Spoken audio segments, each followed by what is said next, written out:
Listen, I am so sick of watching anime where the main character cries for 50 episodes just to throw one punch. Forget the power of friendship. Sometimes you just want to watch an absolute menace roll up and fold the villain like a lawn chair.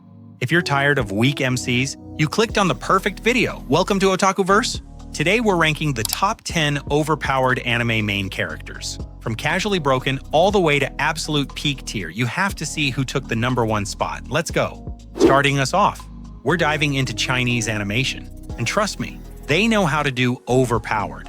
Wang Ling is basically a walking nuclear bomb. But all he wants to do is eat his favorite crispy noodles and get perfectly average grades.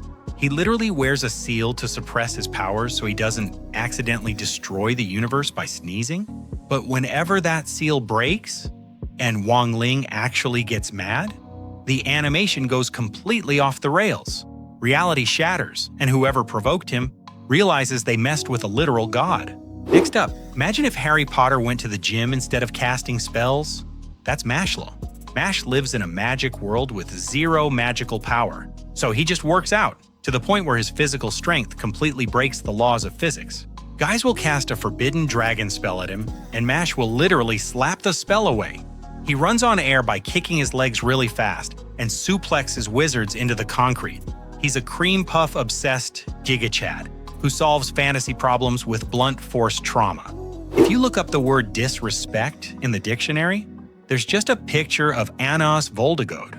This guy is the reincarnated Demon King, and he is so disgustingly overpowered that his own universe literally cannot process his stats. In his very first duel, he beats his opponent to death using only the sound of his heartbeat. He drops the coldest lines in anime history. It makes zero sense, but it is pure, unfiltered hype. Moving into the mid-high tiers, we have Pure Edge, and it is glorious. Sid gets isekai'd and pretends everything is a game to live out his fantasy of being a shadow mastermind. But somehow, his made-up delusions end up being 100% real. Sid is stupidly overpowered, but the comedy is what makes it a masterpiece. He will hold back in a fight, just to drop a cool one-liner he practiced in the mirror. When he whispers, "I am atomic. Just turn your volume down, because your speakers are gonna blow." Not all overpowered main characters shoot lasers. Some of them just outsmart every single person in the room. Ayano Koji is a psychological menace. On the surface, he acts totally average, but behind the scenes, he is manipulating literally everyone like chess pieces. Every time someone thinks they've cornered him, it turns out Ayano Koji planned for it 50 steps ago.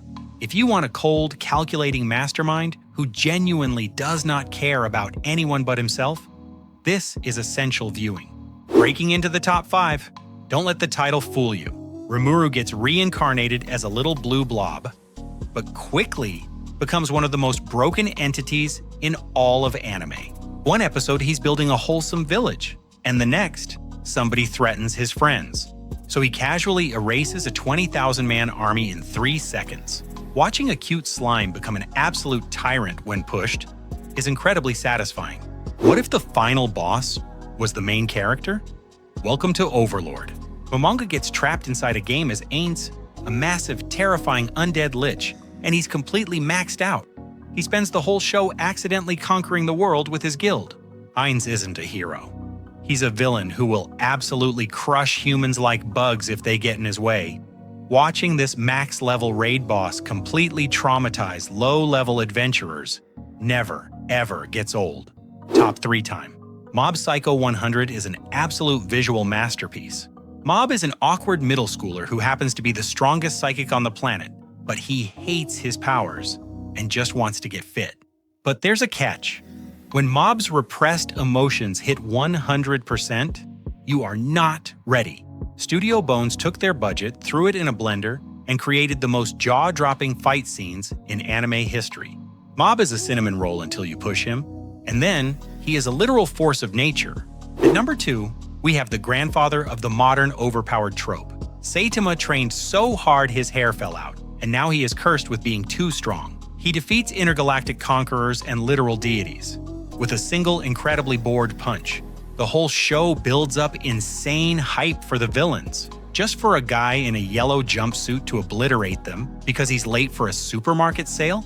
Saitama is an absolute legend in the overpowered genre. But taking the #1 spot, the absolute peak of the mountain, it has to be the king of the glow-up, Sung Jinwoo. Solo leveling broke the internet for a reason.